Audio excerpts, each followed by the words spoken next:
नमस्कार, आप देख रहे हैं न्यूज फॉर नेशन और मैं हूं शुभे आपके साथ। बिहार में विधानसभा का चुनाव अब सिर पर है और ऐसे में लगातार सभी नेताओं की तरफ से ताबड़तोड़ रैलियां की जा रही है, भाषणबाजी की जा रही है, लोगों को आकर्षित करने की हर वो जोर आजमाइश की जा रही है ताकि वो उनकी ओर आकर्षित हो सके, उनकी सहानुभूति उन तक पहुंच सके।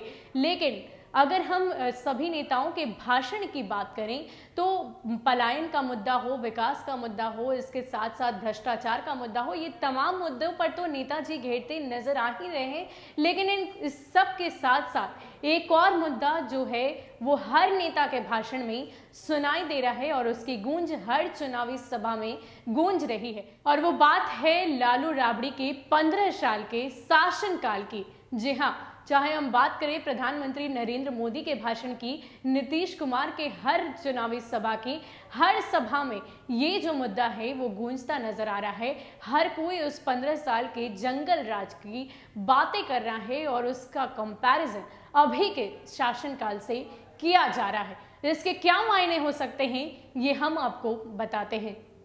रोजगार, नौकरी और विकास की बात चलते चलते लालू और राबड़ी के 15 साल के शासनकाल के इर्द गिर्द चक्कर लगाने लग रही है नेताओं के भाषण। सत्तारूढ़ एनडीए के नेता लगातार उस शासनकाल को याद दिला रहे हैं, यह बताने की कोशिश कर रहे हैं कि तेजस्वी जो भी दाव करे, 15 साल के उनके माता पिता के शासनकाल की रिपोर्ट कार्ड उनके खिलाफ अविश्वास का माहौल बनाएगी। यही वजह है कि एनडीए के सभी नेता अपने भाषण का कम से कम 20% समय लालू राज के कथित कुशासन के बारे में बताने में खर्च करते हैं। खुद प्रधानमंत्री नरेंद्र मोदी ने अपने पहले चरण की चुनाव यात्रा में लालू राज के कारनामों की चर्चा की। दूसरी तरफ महागठबंधन के नेता तेजस्वी यादव, लोजपा अध्यक्ष चिराग पासवान और रालोसपा के राष्ट्रीय अध्यक्ष उपेंद्र कुशवाहा के भाषणों का एक हिस्सा कानून व्यवस्था को समर्पित रहता है। आपको बता दें कि प्रधानमंत्री नरेंद्र मोदी ने 23 अक्टूबर को राज्य में 3 चुनावी सभाओं को संबोधित किया।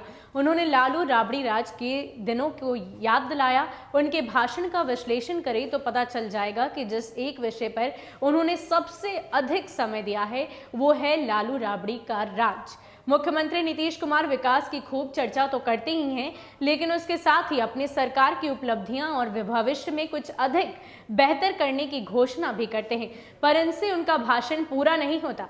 वो लालू राबड़ी शासनकाल के अपराध का पूरा विवरण देते हैं, बताते हैं कि उस शासनकाल में शाम ढलने के बाद लोग घरों से नहीं निकलते थे। परिवार का कोई सदस्य अगर बाहर गया हो तो उसकी वापसी तक लोग बेचैन रहते थे। अपराध के मामले में राज्य अब 23वें नंबर पर है। नीतीश सामान्य अपराध के अलावा अपहरण, नरसंहार और सांप्रदायिक दंगे का जिक्र जरूर करते हैं। दिलचस्प यह है कि खराब कानून व्यवस्था से निजात दिलाने का वादा विपक्ष के नेता तेजस्वी यादव भी कर रहे हैं। उनके मुताबिक राज्य में कानून का शासन खत्म हो चुका है। हत्या, लूट, डकैती और अपहरण की वारदातों के चलते माहौल पूरी तरह अराजक बना हुआ है। अपराधी खुलेआम राज्य की सत्ता को चुनौती दे रहे हैं। तेजस्वी भी एनडीए के अन्य नेताओं की तरह विकास का और खासकर सरकारी नौकरी देने का वादा कर रहे हैं, फिर भी कानून व्यवस्था की चर्चा किए बिना उनका भाषण खत्म नहीं होता।